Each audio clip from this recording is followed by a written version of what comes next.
आज नहीं गई तो कल जाएगी। इस बात को लेकर के जो मर्जी करे, हमें कुछ करने की ही जरूरत नहीं है। अपने अपने बोझ से ही, अपने ही कारनामों से, अपने ही सारी काम करने के तौर तरीकों से ही सरकार जो है वो अपने संकट पे आई है। इसलिए मेहरबानी करके हमने कहा कि हमें मत दोष दीजिए। अब मुझे इस बात को लेकर के विक्रमादित्य के बारे में मैं अभी ज्यादा कहना नहीं चाहता हूं। पहले तो ये स्पष्ट हो जाए कि वो चुनाव लड़ने की बात सोच रहे हैं, नहीं सोच रहे हैं, कि मुख्यमंत्री के खिलाफ उन्होंने किस हद तक बातें कही हैं, उनकी माता जी ने किस प्रकार से बात कही है। तो अब लोग ने उनका पलटू राम नहीं रखा, उनका नाम पल पल पलटू, वो हर पल पलटते हैं। ये नया नाम है पूरे हिमाचल प्रदेश में उनके बारे में प्रचलित हुआ है। तो इसलिए मैं यही कहूंगा कि उनके संदर्भ में वो ज्यादा कुछ कहूंगा नहीं। अभी टिकट तो उनका होता है नहीं होता है, और बाकी चीजों को लेकर के आगे बात करेंगे। जहां तक उकसाने में है, भूमिका तो निभाते रहे वो। उन्हें इन 6 विधायकों को और सारे इनको जो है वो उत्साहित तो करते ही रहे, इसमें तो दो राय नहीं है।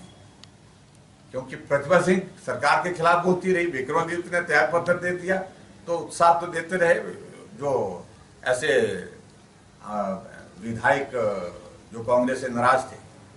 और फिर उसके बाद आपने आप यू टर्न लेकर के पीछे खड़े हो गए। तो उसमें मैं उनकी भूमिका बारे में थोड़ा बाद में बताऊंगा, ज्यादा बेहतर रहेगा। ये सरकार नहीं रहेगी, नहीं रहेगी, नहीं रहेगी। 22, 23, शायद 24 तारीख को सीपीएस का मामला चला हुआ कोर्ट में, माननीय कोर्ट। 6 लोग वो है जिसमें सुप्रीम कोर्ट की पहले से जजमेंट है कि सीपीएस नियुक्त नहीं किए जा सकते हैं। ये गैर संवैधानिक प्रक्रिया के माध्यम से ये बनाए गए हैं। सिर्फ समय का इंतजार करिए, फिर वो लोग चले जाएंगे तो फिर सरकार बताओ हमको कैसे। उनकी कसम तो बहुत दुर्भाग्यपूर्ण है। तथ्य पर जाना चाहिए, तथ्य क्या है मैं उसमें बड़ा साफ कहना चाह रहा हूं। सिरे से खारिज उन्होंने भी किया है सारे आरोप को, और उन्होंने भी, और ऐसी बातों को लेकर के मुझे नहीं लगता है कि किसी के व्यक्तिगत इस पर जो इस तरह की बातें करनी चाहिए। और यही कहूंगा कि हमारे पार्टी की जो नेतृत्व की बात आती है, जहां उन्होंने निर्णय किया है और उसमें प्रमुख लोगों से कंसल्टेशन के बाद वो सारा किया है, उसमें मुझे लगता है कि कोई इस तरह की बात नहीं है। और बड़ा साफ कह रहा हूं कि जब कंगना जी ने ही सिरे से इस बात को नकारा है कि ये सत्य नहीं है,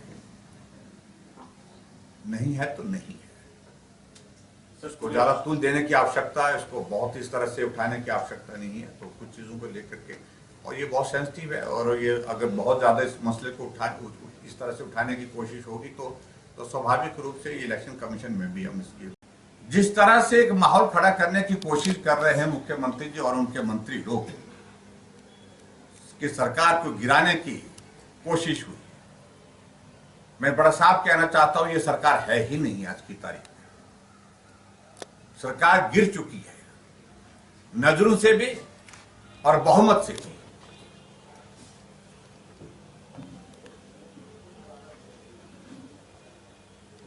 जब राज्यसभा की सीट में इनके 43 विधायकों से संख्या 34 पर पहुंचती है और भाजपा की 25 से 34 पर पहुंचती है और अंततः भाजपा की जीत होती है,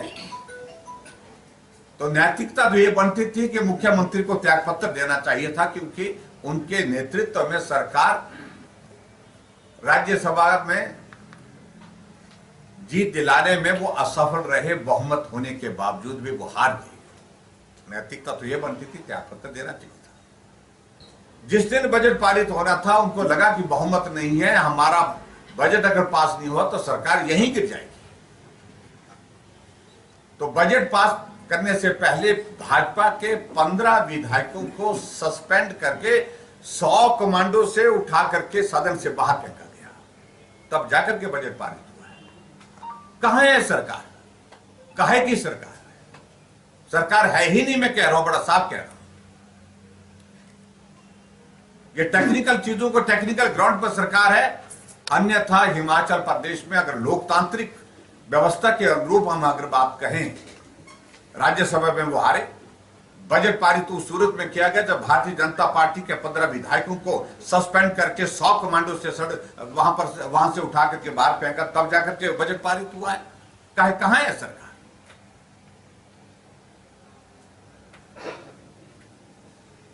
और ऐसे हालात पूरे देश भर में देखने को नहीं मिले होंगे जब निर्दलीय विधायकों को त्याग पत्र देने पर विवश होना पड़ा।